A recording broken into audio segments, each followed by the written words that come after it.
Yoo-hoo! I'll make you famous. Look at all this bullshit. You're not any good. I am good.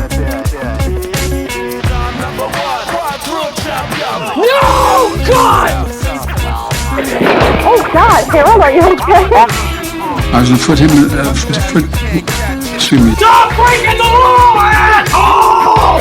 I'm sorry, babe. I didn't mean that. Lincoln, get out! Get out, Lincoln! Get out!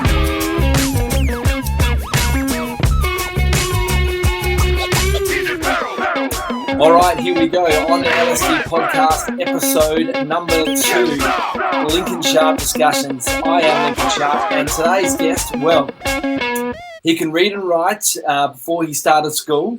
He knew his 1 to 12 times tables before most of us could open a book. He has won academic scholarships at 2 very expensive private schools.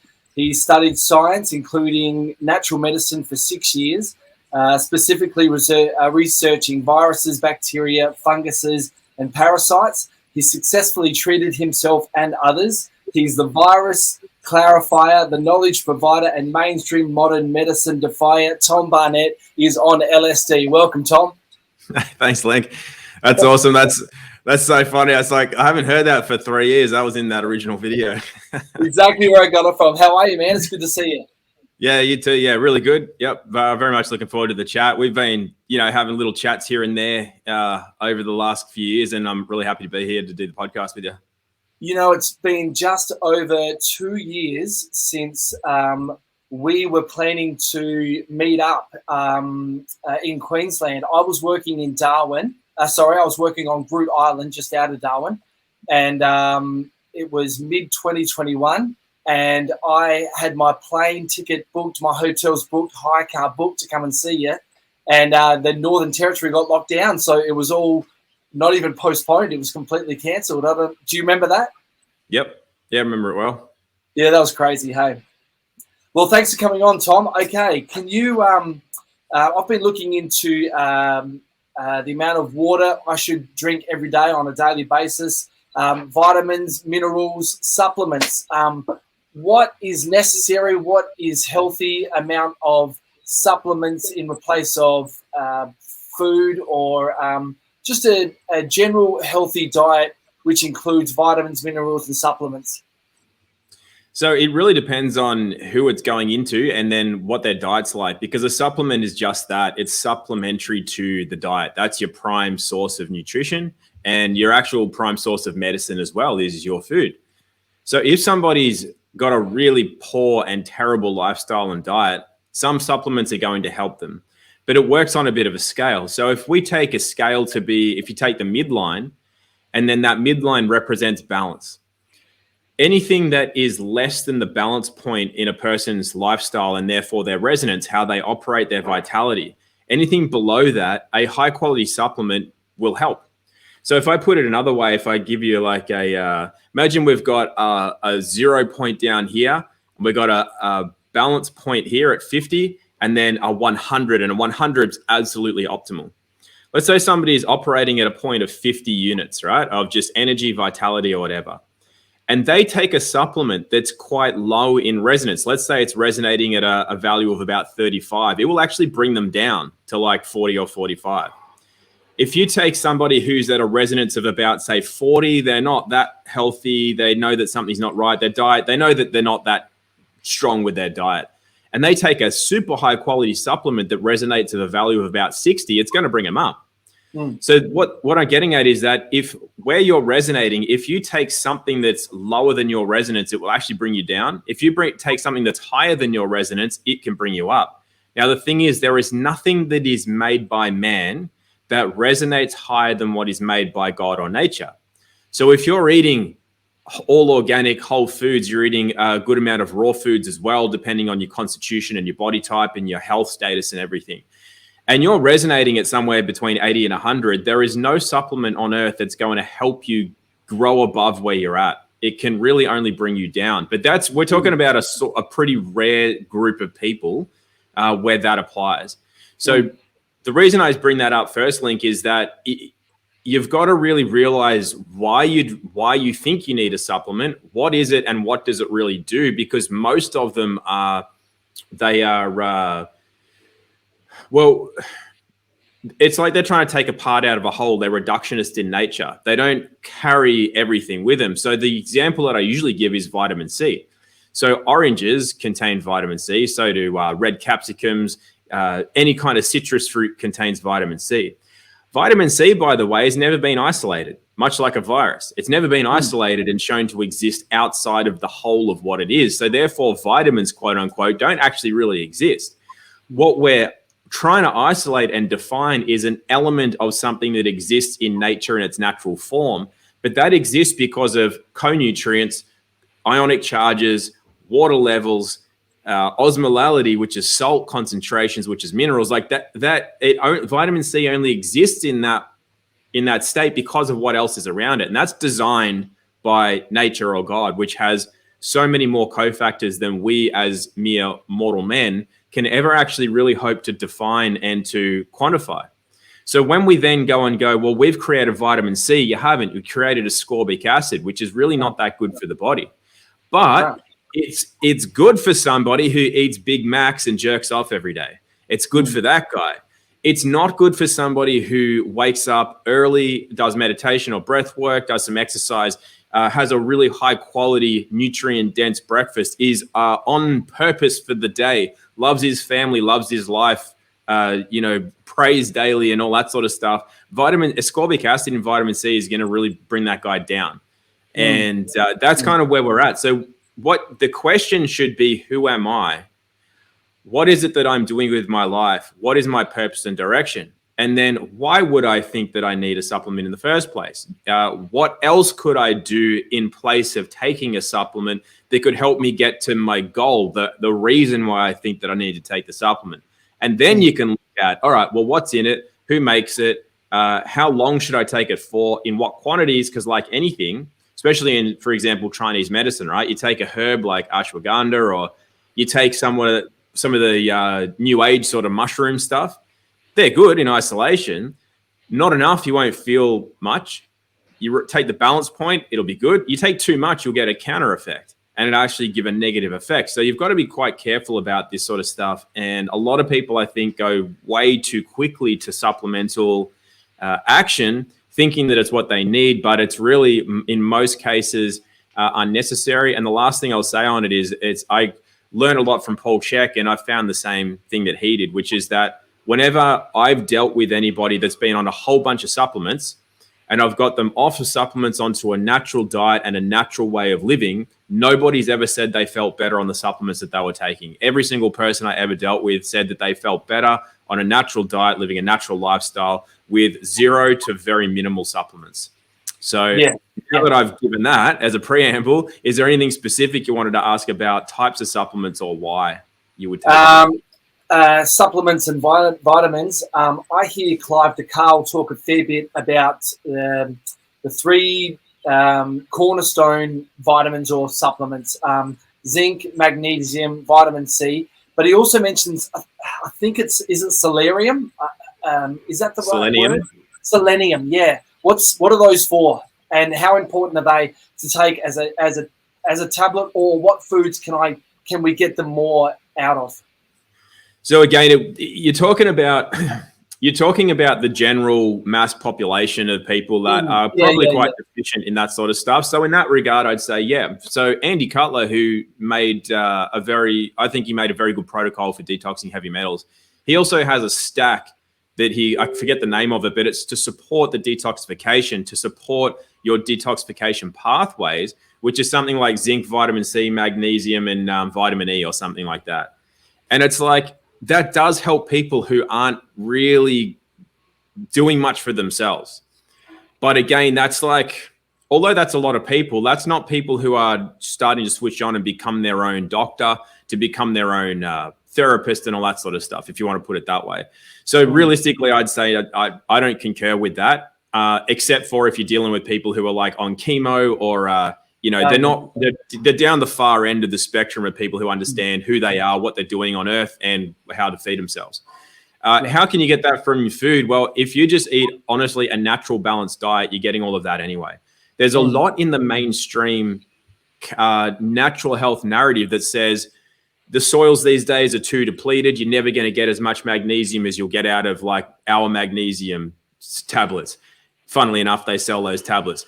The world's so toxic, we can't keep up with the toxic overload and burden. Therefore, you're going to need zinc, vitamin C, selenium, vitamin E, and that. And I'm like, is that not a learned helplessness? Like if you really, if you don't listen to that sort of stuff and you step outside and you look at the sun and you stand in the fresh air and you take a big breath, do you really feel like the Earth's as deficient as we're told? Because I don't. And I've been in that position of thinking that was the case too. Because I've been there. I've been there studying nutrition, studying soil science, studying what's left in the soil. What was it like 100, 200 years ago compared to today? And I'd convinced myself that as well. But all it gave me was a learned helplessness. Like, well, we can never be optimal because of the world that we live in. But I'm like, then as I learn more about the world around us and who and what we are and how that has they work together, one begets the other. I'm like, that's not true at all. That's a learned helplessness, and that's a victim consciousness. And that in and of itself will prevent somebody ever reaching full vitality and health.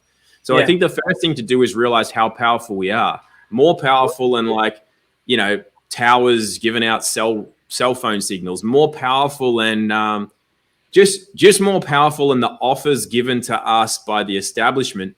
And I'm not even exaggerating. Most of the alternative health industry and the gurus and that are out there are all the people that are part of the side that's trying to make you think that you can't be healthier than you really can. So wow, so that's been like a 20-something year journey for me to come to this. It's not something I just thought of overnight or like it's a conspiracy theory or anything like that, because I was in that world of really studying what it is to actually be healthy, and it was a learned helplessness. Yeah, that's really so the answer, Link, is that if you have a balanced natural and, by natural, I just mean food's grown as naturally as possible and it's balanced, and you use the food to fuel your vehicle in order to achieve your purpose in the world, rather than your purpose in the world trying to be as healthy as you can and you're trying to work backwards where like, I'm this guy, I'm a carnivore guy, I'm a paleo guy, I'm a vegan guy. It's like you're living under the banner of your diet. And I can't eat anything that's not 100% organic. Otherwise, it's evil and wrong, and I'm going to die, and I'm so sad, and I'm a victim. It's like if you're living like that, you're a slave.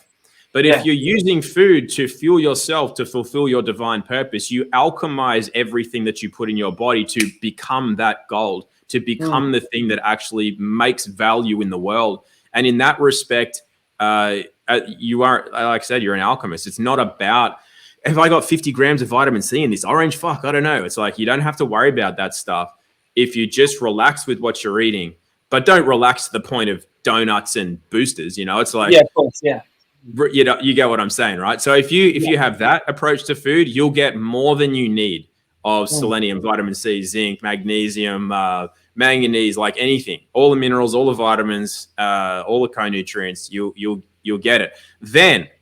Then if you take some specific, like, okay, I need what is more nutrient dense, then you're looking at things like high quality organ meats, like liver, kidney. Like liver is the most nutrient dense food out there.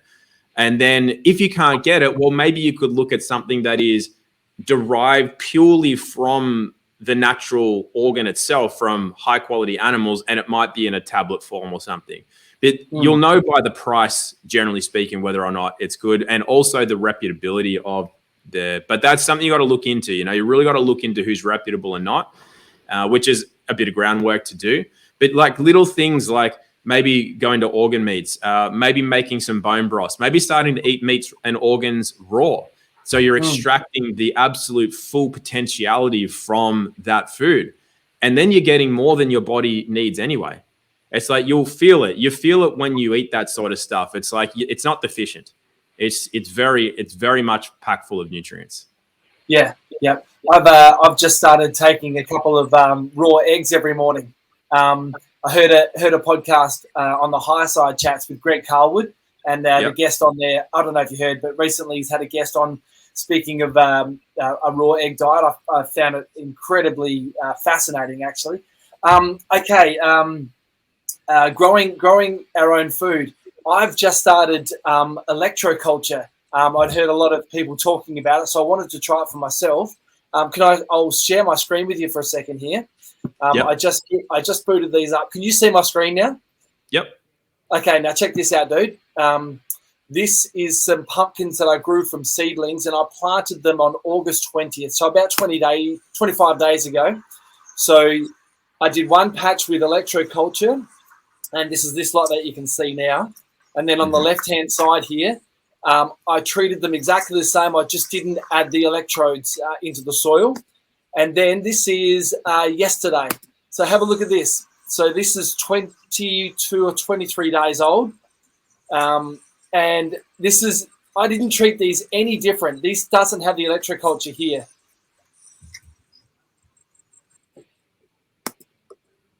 Awesome, huh?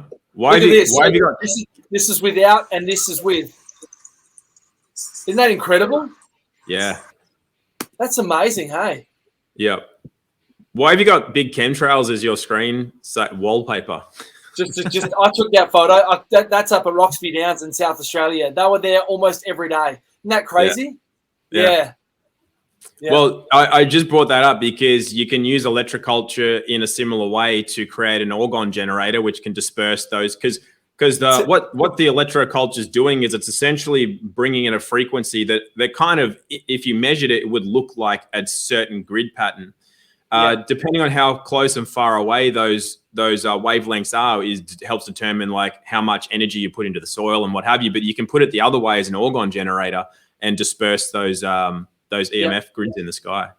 Yeah, for sure. Those grids were interesting. I'll show you again. I took this up at Roxby. They were there almost on a daily basis. Like, so how would that be generated? Because they're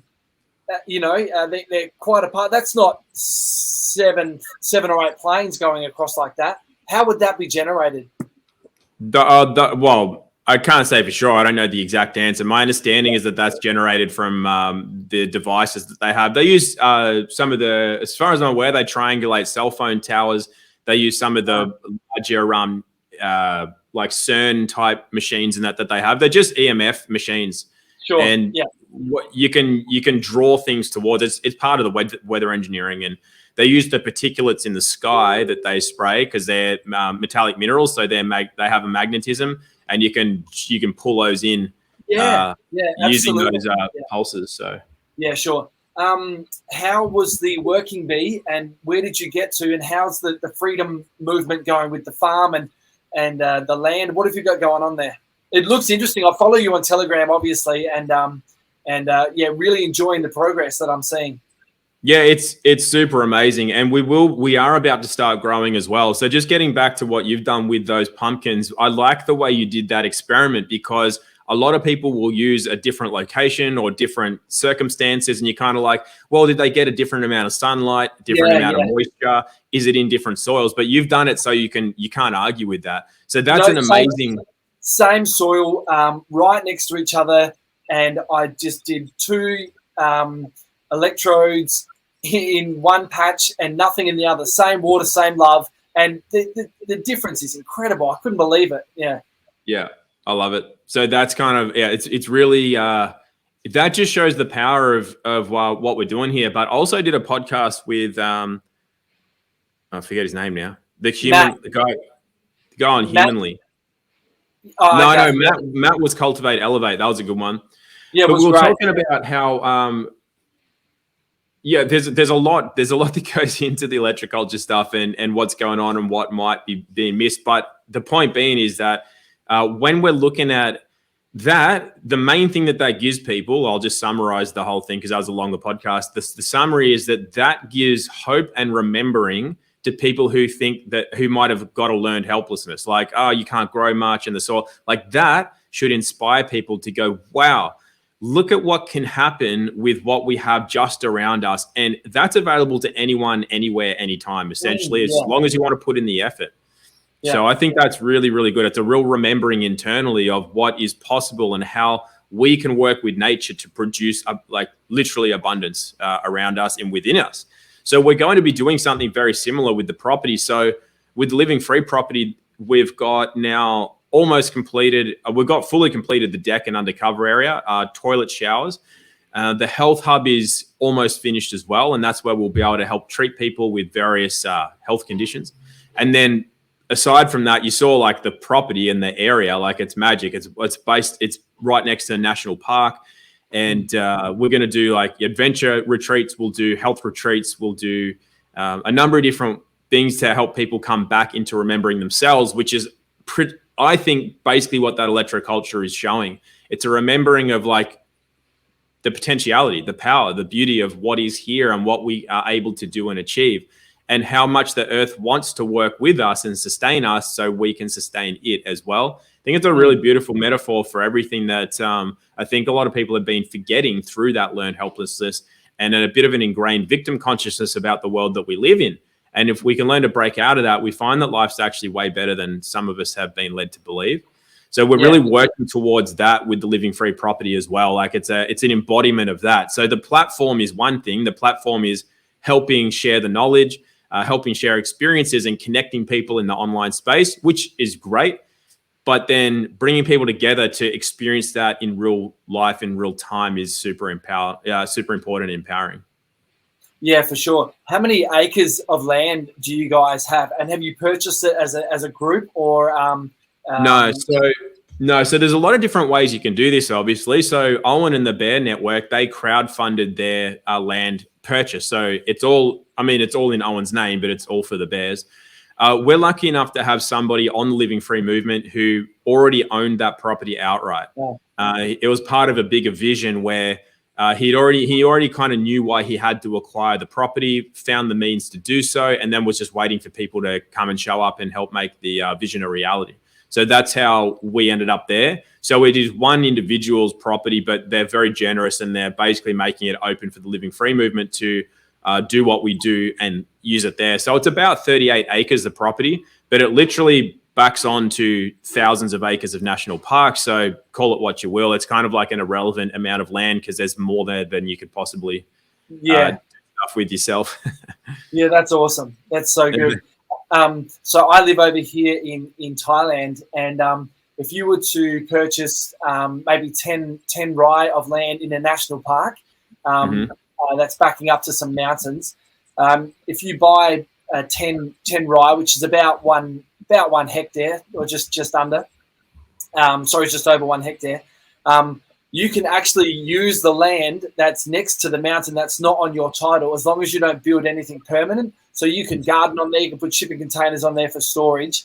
It's quite amazing. And the soil quality here, things just grow. And the moisture content is just incredible.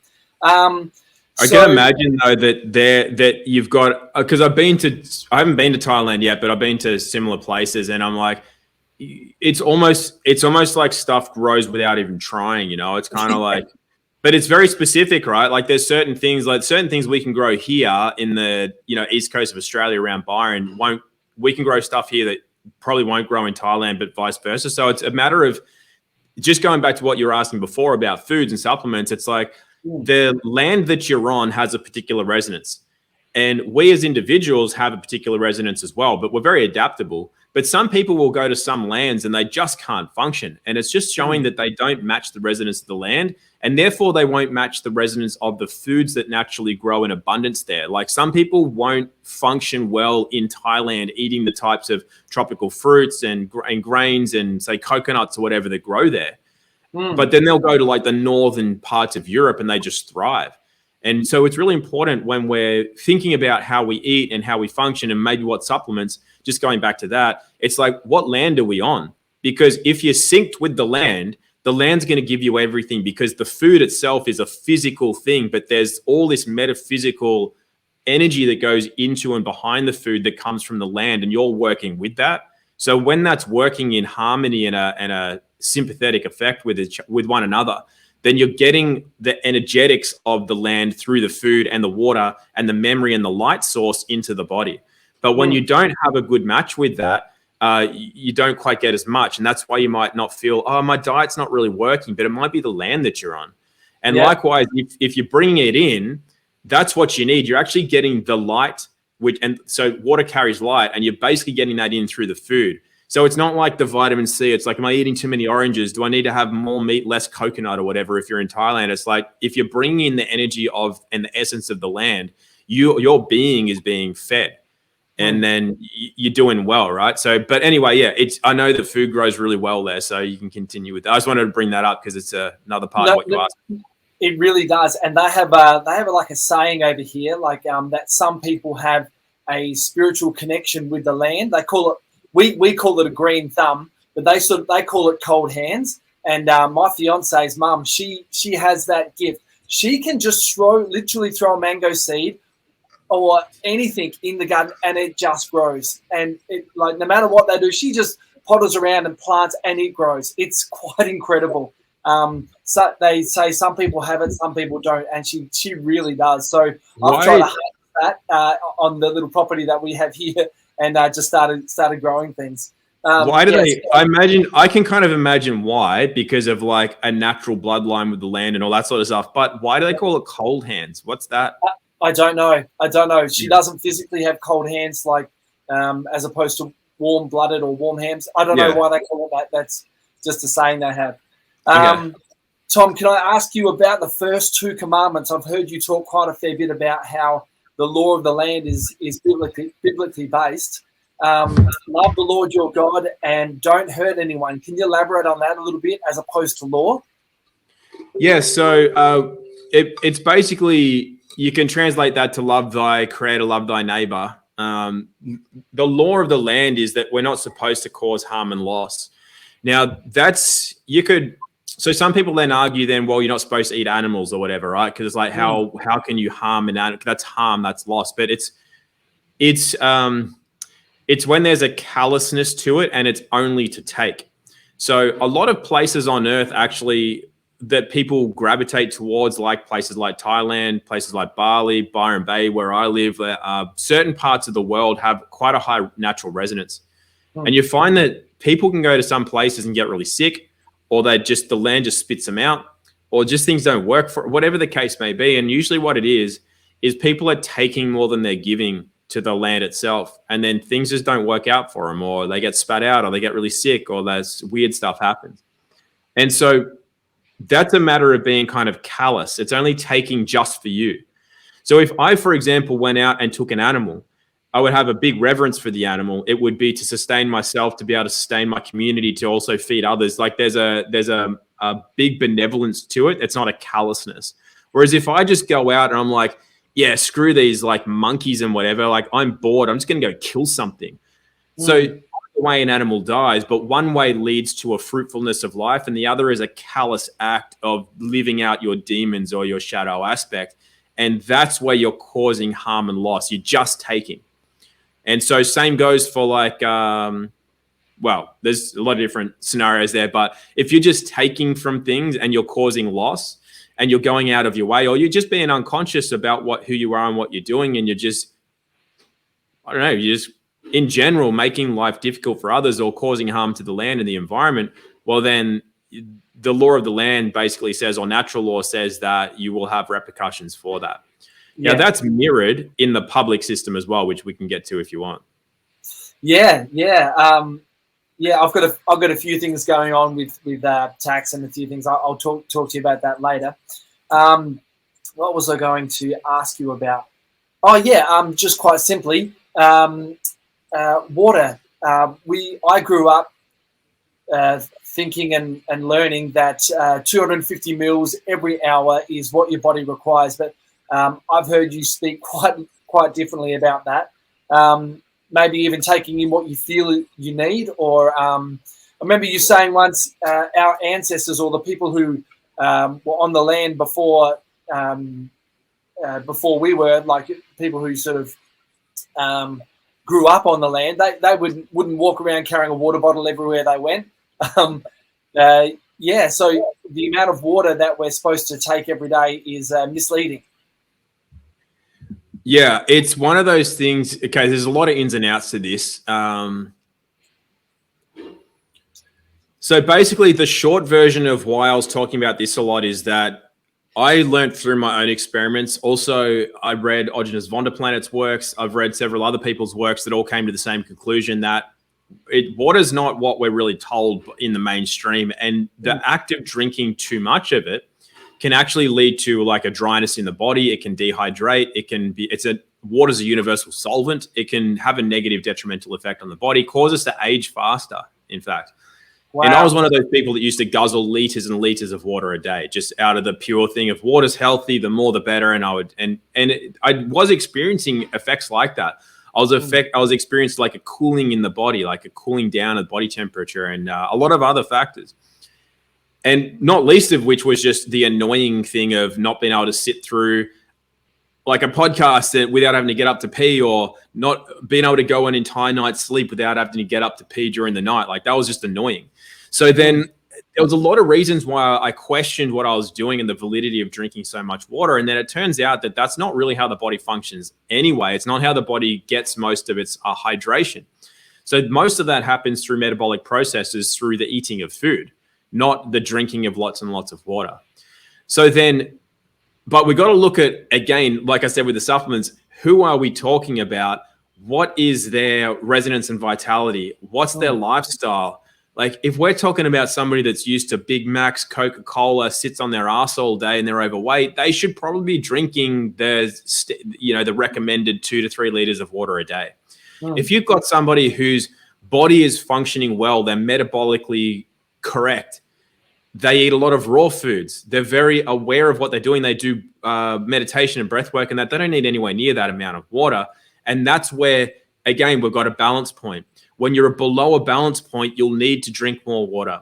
When you're above that, you've broken through the pleb stage of life. Now you got to be much more discerning about how much water, what type of water, when, why would you drink. It's not a matter of 8 glasses of water a day. That's dogmatic. You're living under a structure or something. You got to learn to master these charts and structures and rules so that you rule it rather than it ruling you. So once you get past that point, now you're at, okay, like, why would I need that much water? How do I feel today? So some days I will drink quite a bit of water and other days not much, because it really depends. It depends on the weather. It depends on the environment around me, which is not just weather. That's like electromagnetic status of what's going on around, what I'm doing, how much I'm talking, how much I'm eating, what types of foods that I'm eating. That will all determine how much fluid I will drink in that day, and whether that's in the form of teas, pure water, medicinal teas or herbs, or whatever the case may be. Raw milk, for example, is another thing. So just to outline the negatives of doing it is that if you over consume the water, you'll actually strip yourself of it's a solvent. You're going to strip yourself of things like minerals. Your metabolic status will tank a bit, and so on and so forth. Yeah, so you're just washing them and just peeing them straight out. Hey, all the minerals and that we get from our food. Yeah, but it's also like a thinning of the blood, and a lot of different things will happen. Like the blood will dump fats in order to regulate, because the body doesn't like being out of homeostasis. Like it needs a certain amount of fluid in the blood, like a viscosity, what that means. It needs a certain amount of minerals like calcium, magnesium, phosphates, and things to regulate ion buffers, which is basically your hydrogen potential, your ionic charges. Acidity regulators, alkaline, whatever. And then you've also got, anyway, there's just so many functions in the body. We don't have to know it all, but the point is that the body likes homeostasis. Now, when you do anything that takes it out of homeostasis, you eat too much food, you eat shit stuff that really will strip minerals, the body generally won't allow it to happen, but it has to go into overdrive to buffer hydrogen here, phosphate over there, and it'll take it from things like glands, organs, bones. It'll take it out of the blood, and it doesn't want that, but it does it to compensate for our numptiness. And likewise, if you just guzzle water, the body will just dump fluid straight to the kidneys, but not from what you've just taken in. It takes the blood. It takes it from the bloodstream, basically. So you'll get like a thickening or a thinning of the blood, depending on what's going on in your body. And again, it's not going to kill you, but you just don't want to treat the body like that over and over and over. The body wants to maintain homeostasis because you're allowing it to. It doesn't want you to rev its engine all the time to make it work overtime, just to balance out the fact that you don't know what you're doing with your own body. So that's kind of how that works as well. Yeah. Do you remember when we were kids? I'm pretty sure you and I are the same age. Do you remember those ads? Vitamins and minerals can help you on your way. Do you remember those ads? Yeah. Yeah. How good were they? We don't see them anymore, you know. There was the one about teeth, and there was the one about dinglings do stupid things. Yeah. Yeah. There's so many things that used to be in ads used to be good when we were kids. They weren't annoying. I mean, there was some annoying ones, I'm sure, but they were really creative, and they were, these days it's just terrible. But yeah, I remember a lot of that. I'm the same as you. I'm sure you don't watch television anymore. Tom, this is completely off topic, but I wanted to ask you this for a while. What are crop circles? Yeah, I actually have no idea, to be honest. Yeah. I'd love to know. I mean, there's only so many things you can kind of like really delve into, and crop circles at the present point in time for me don't matter as much as the other things that I'm invested in learning and teaching about. But they're super interesting. Don't get me wrong. I mean, I'd love to know what. Super interesting. Yeah. From what I have been told certain things, but this is when I have to say, look, I've been told certain things, but it's second, third hand information, and I don't really know the validity of where it comes from. But my understanding is that it doesn't come from above, it comes from below. It's something that's coming. So for example, so let's say you've got the palm of your hand, let's say you've got like some weird splotchiness comes up, some kind of like weird rashy thing or whatever. It's like an underneath thing. So what I've been told, and I have no idea how valid this is, but it kind of resonates on some levels, is that what's happening with crop circles is it's actually something coming from underneath, and it's like a key or I think they are keys and codes and whatever, but it's something that's come up from underneath. And how it occurs, I have no idea, but I've been told that like everyone's like, it's a saucer thing, or it's something from above and it beams, or I don't know, but it makes sense that it can be coming from below because of my understanding of also what's under the earth and all that sort of stuff. So, but yeah, I'd love to know. So next time we do a podcast, maybe I'll find that out for you. Sure, that'll be awesome, man. Speaking of the earth and under the earth, are we in an enclosed system, in your opinion? Yeah, well, that's a relative term.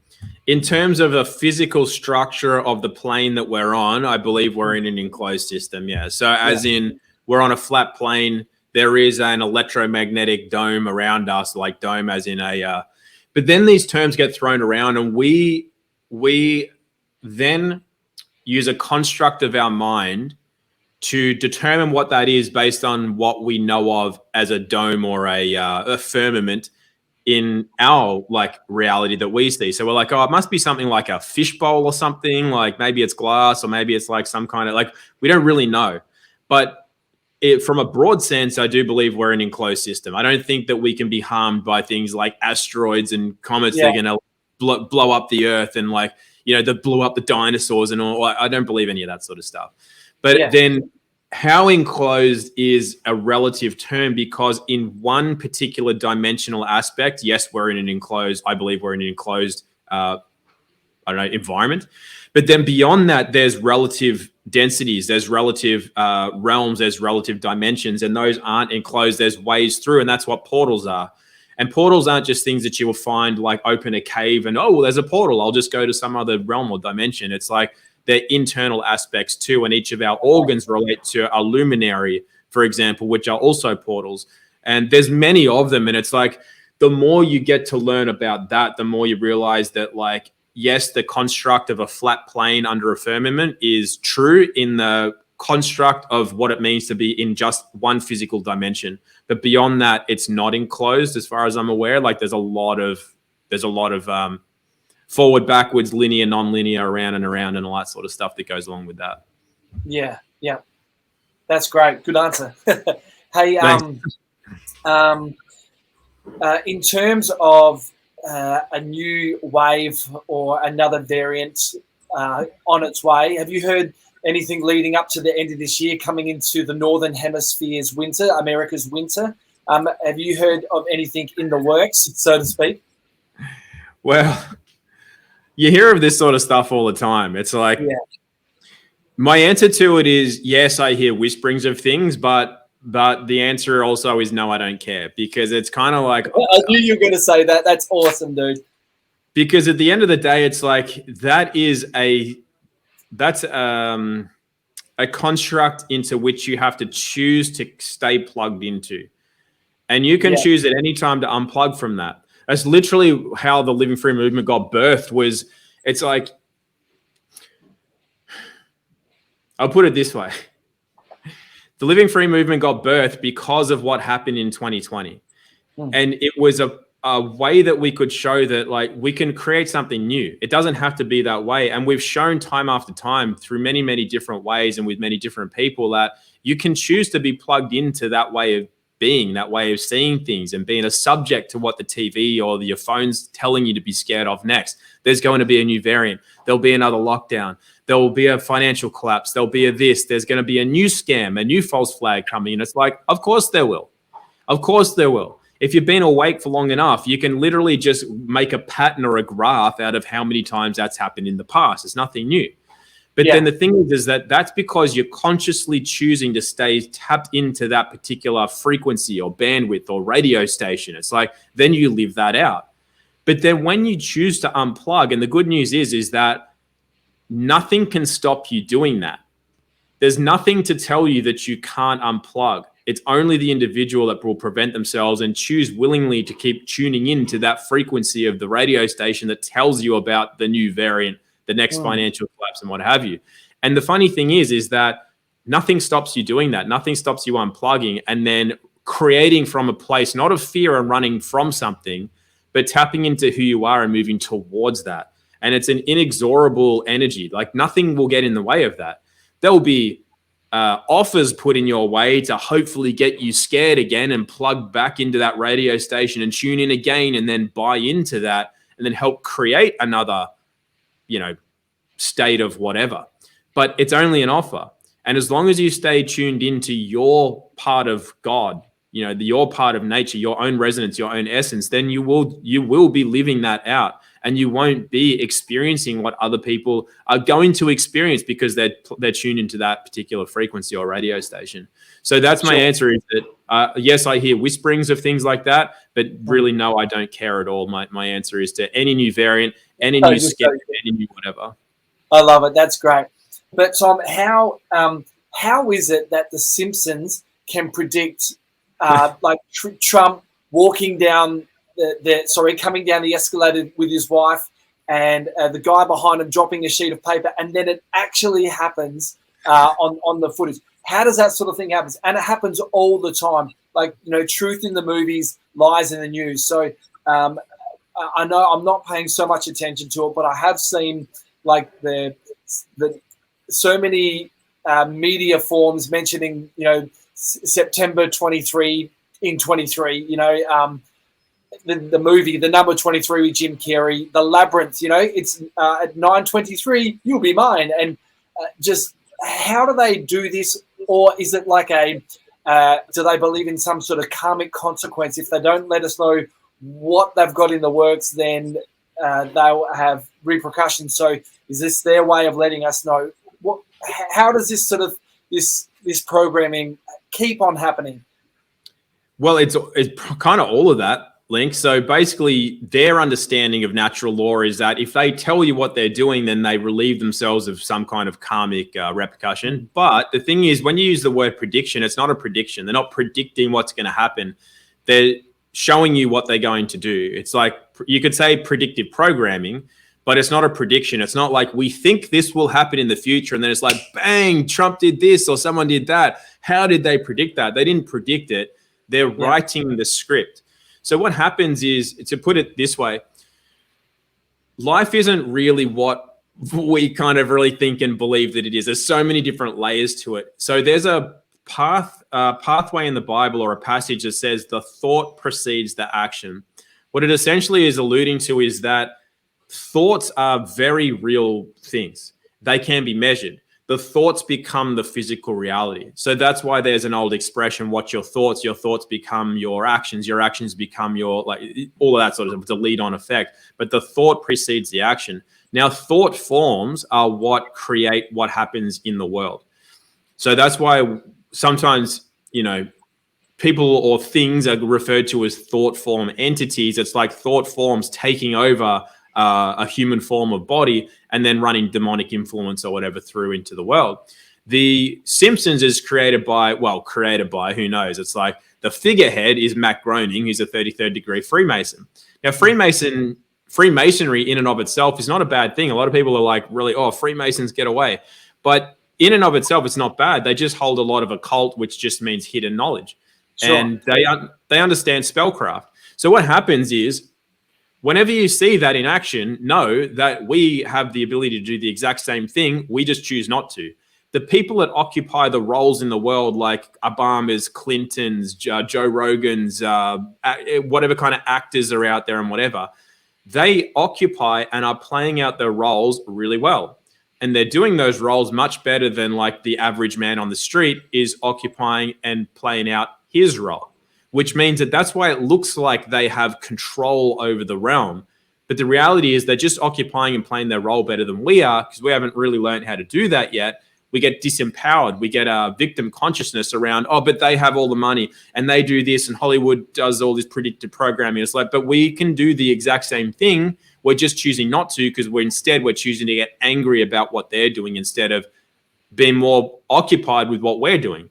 So the way that works is that the thought precedes the action. It's like, what are we creating from? What do we want to see in the world? Mm-hmm. And as a default mechanism, because most people aren't creating that for themselves, they're more preoccupied with what is being created or offered by what variant's next, what's going to come next. And let's pay attention to the internet to see when the next financial collapse is. It the 23rd of this? Is it like the amount of dates I've seen in the last 20 years where people go, the world's going to end on this and the financial. I'm like, guys, like, how have you not seen yet that it's like, just come on, like, just forget that. Just get into your garden and grow some fucking pumpkins like you have. It's like that's tangibly more effective in controlling, quote unquote, the world than trying to predict like. But anyway, so what they do is they show you what they want to have happen.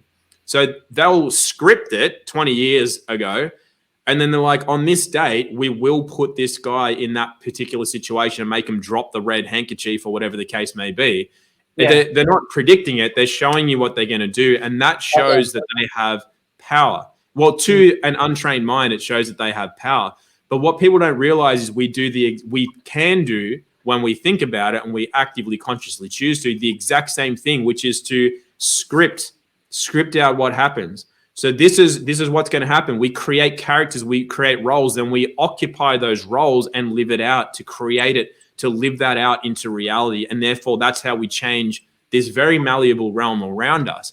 But again, most people are more preoccupied with like, but Netflix is making satanic stuff and I feel so disenfranchised and disempowered. And how are we supposed to raise kids in this world and be healthy when Netflix is like, fuck that, do it yourself.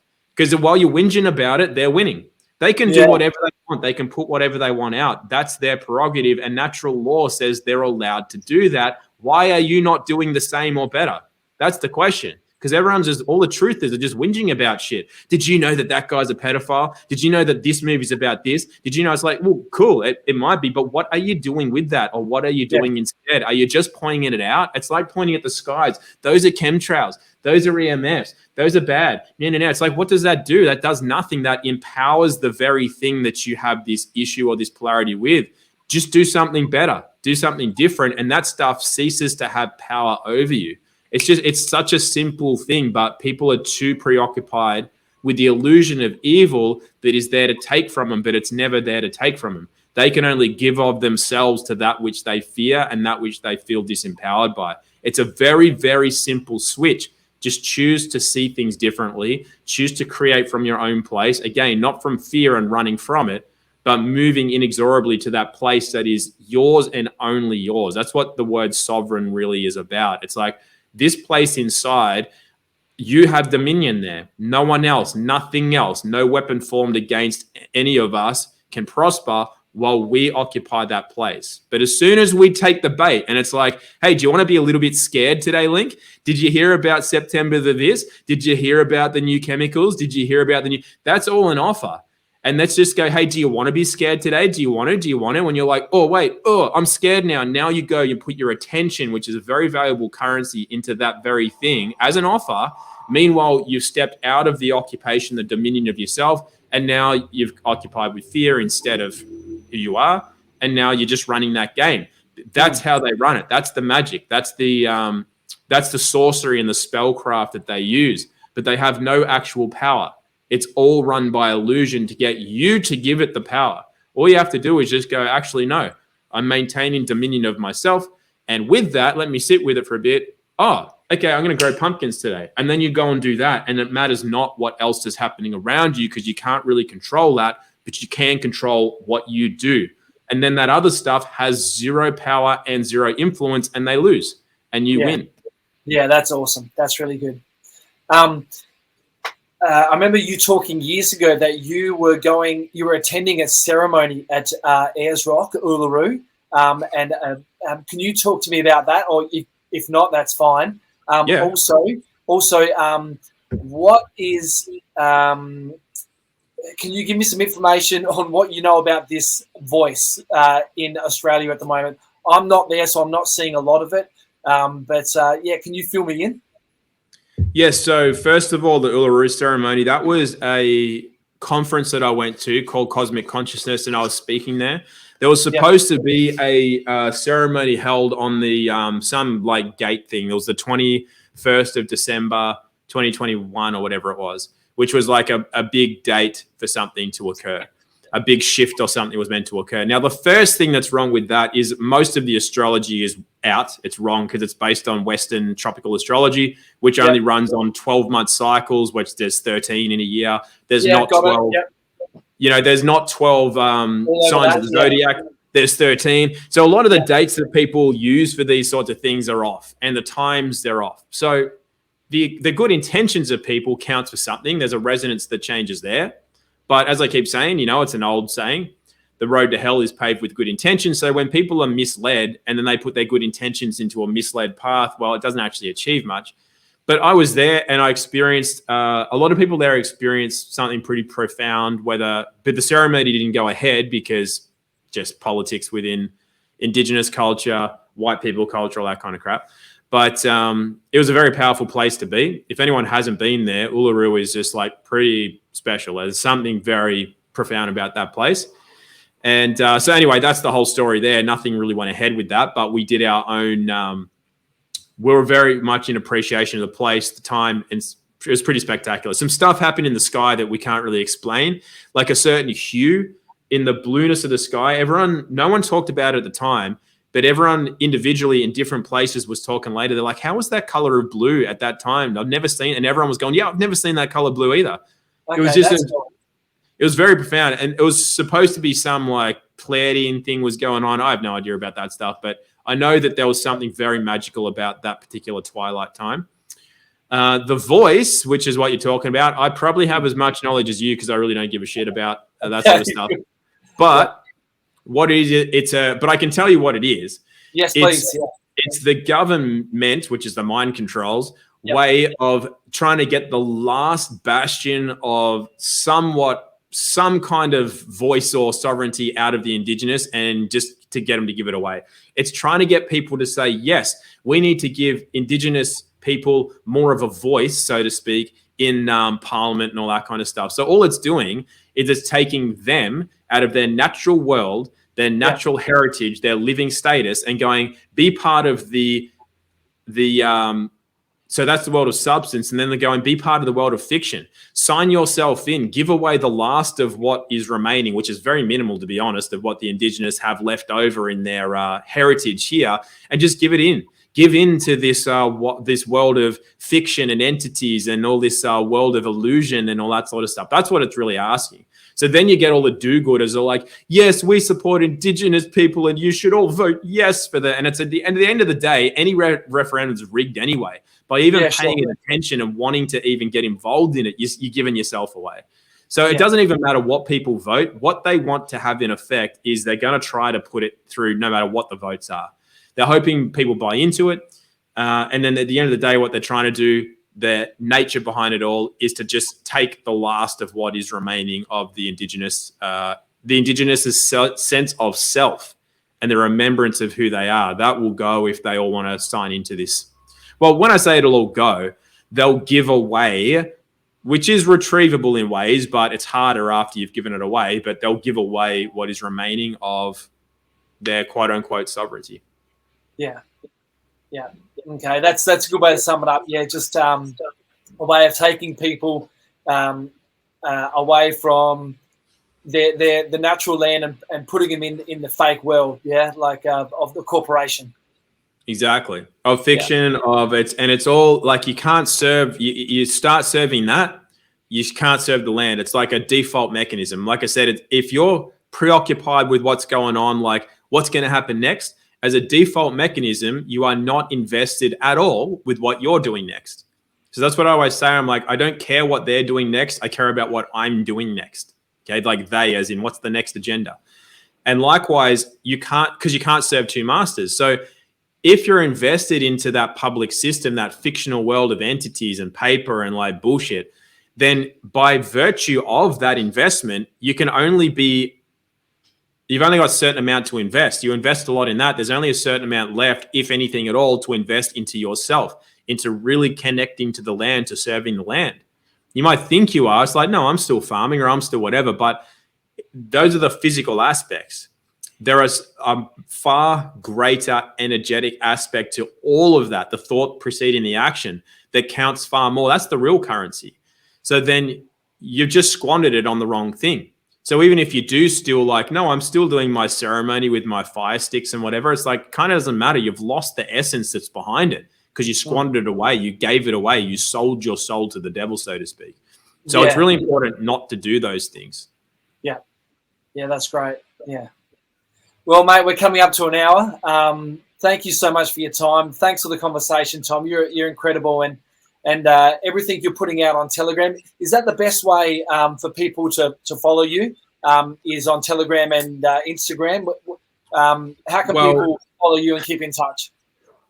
Probably Telegram's the best because it's just not like censored. I think there's some weird things that go along with the Telegram as well, but it's just less shadow banned than say Instagram or Facebook. Facebook kind of irrelevant now. It's so shadow banned, it's ridiculous, but it's just my name, Tom Barnett, on Facebook.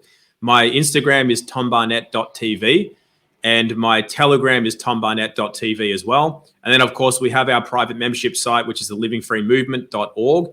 And that's where you can get an all-access pass where we go through a lot of the stuff you can't share on social media, which is lawful processes and remedies, health stuff you can't really talk about without getting banned immediately on social media.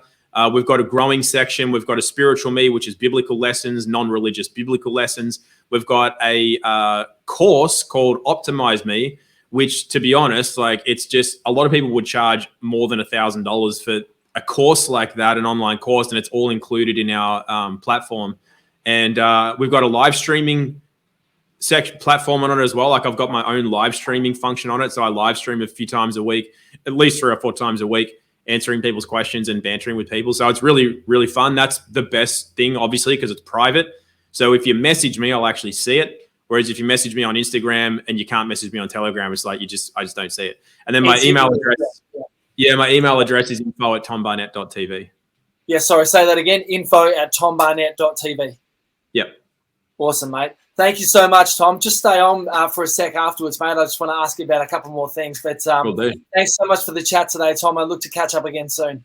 Thanks, Link. Anytime. Cheers, mate.